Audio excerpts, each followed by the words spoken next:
Hello बच्चों, let's see this question.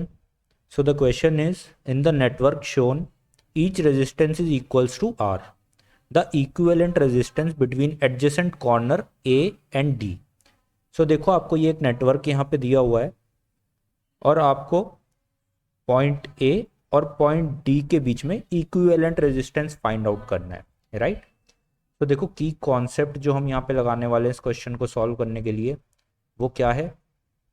एक तो आपको बेसिक सीरीज और पैरेलल के जो कॉम्बिनेशन होते हैं रेजिस्टेंस के उनको सॉल्व करना आपको आना चाहिए, ठीक है।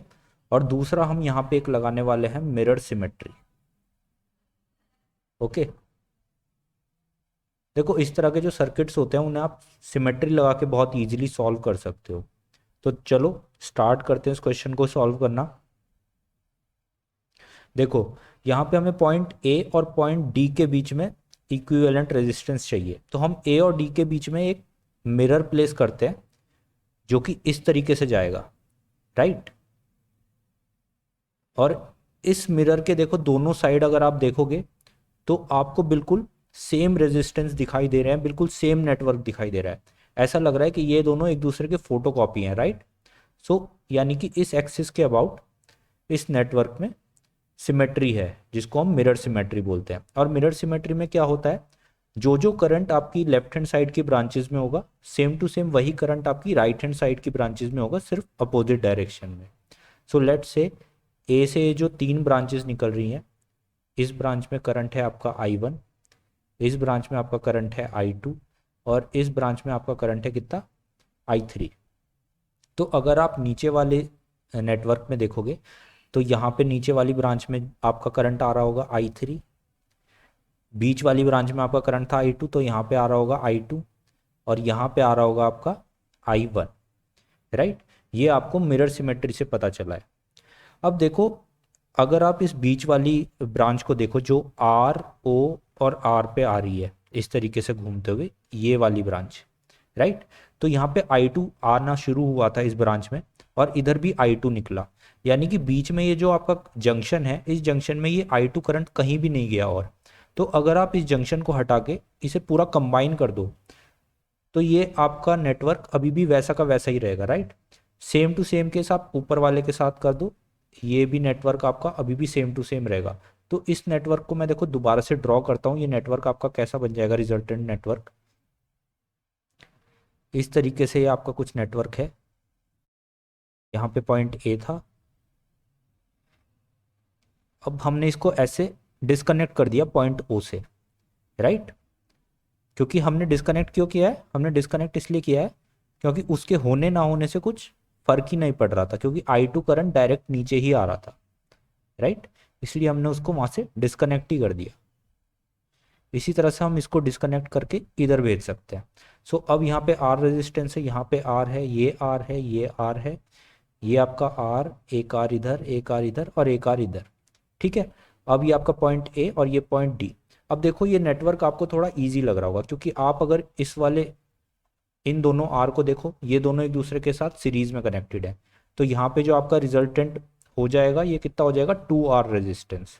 इसी तरीके से ये और ये आर दोनों एक दूसरे से सीरीज में कनेक्टेड है, ये यहाँ पे R + R 2R हो जाएगा। सो ये नेटवर्क आपका और ज़्यादा शॉर्ट हो जाएगा।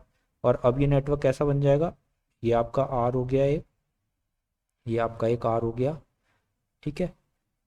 एक R ऊपर, एक R आपका यहाँ पे टॉप में, और इधर आपका ये 2R बन चुका है और यहाँ पे आपका एक 2R बन चुका है। ये आपका A है, ये आपका D है, राइट। यहाँ पे आपका 2R बन चुका है, ये भी आपका 2R बन चुका है ऊपर, ये आपका R है, ये भी R और ये भी R, ठीक है। अब ये देखो यहाँ पे एक R और ये 2R और ये वाला 2R और ये वाला R, ये दोनों ऊपर पैरेलल में है, ये दोनों नीचे पैरेलल में एक दूसरे से कनेक्टेड है। तो अगर इक्विवेलेंट रेजिस्टेंस इनके लिए हम निकालें तो R इक्विवेलेंट कितना आने वाला है, 1/R equivalent is equals to 1/2R plus 1/R, ठीक है। तो इसको आप एलसीएम लो, यहाँ पे 2R आएगा, 1 + 3, तो दैट इज 3/2R, राइट। और आपका जो इक्विवेलेंट रेजिस्टेंस आ जाएगा ऊपर और नीचे वो कितना हो जाएगा, वो हो जाएगा R equivalent is equals to 2r/3। तो अब ये नेटवर्क आपका और इजी हो गया है। मानो ये पॉइंट आपका ए था, ये पॉइंट आपका डी था, इनके बीच में अब आपका एक इक्विवेलेंट रेजिस्टेंस कितना आ गया, 2r/3। ऊपर वाली ब्रांचेस में क्या क्या बचा हुआ है, यहाँ पे r बचा हुआ है, यहाँ पे अब सॉल्व करके आपने 2r/3 निकाल लिया है, और यहाँ पे एक आ गया है आपका r, राइट। अब ऊपर के ये तीनों रेजिस्टेंस देखो, r, 2r/3 और r सीरीज में कनेक्टेड है एक दूसरे से, तो इनका जो टोटल रेजिस्टेंस हो जाएगा वो कितना हो जाएगा ऊपर, 2r प्लस 2r/3। तो इसको आप सॉल्व करोगे तो ये आ जाएगा 3 2 6, 8r/3, राइट। ऊपर का आप ये पूरा रेजिस्टेंस मिला के आपका 8r/3 हो गया, और ये 8r/3 जो रेजिस्टेंस ऊपर आया है ये नीचे वाले 2r/3 से पैरेलल में कनेक्टेड है। तो अब आपका जो सर्किट है उसका लेस से r डैश आप बोल रहे हो, ए और डी के बीच में इक्विवेलेंट रेजिस्टेंस जो आपको सॉल्व करना था वो कितना आने वाला है, अब 3/8r प्लस 3/2r को सॉल्व करेंगे तो यहाँ पे आपका 8r आया, यहाँ पे 3 प्लस 12, राइट। सो इसको आप सॉल्व करोगे तो ये इक्विवेलेंट रेजिस्टेंस r डैश की वैल्यू आपकी यहाँ से आ जाएगी, ऊपर 15 आएगा तो ये 8r/15। So 8r/15 is your correct answer. So that is your option number D. So option D आपका करेक्ट है यहाँ पे। सो आई होप ये पूरा सॉल्यूशन आपको समझ में आया है। Good luck.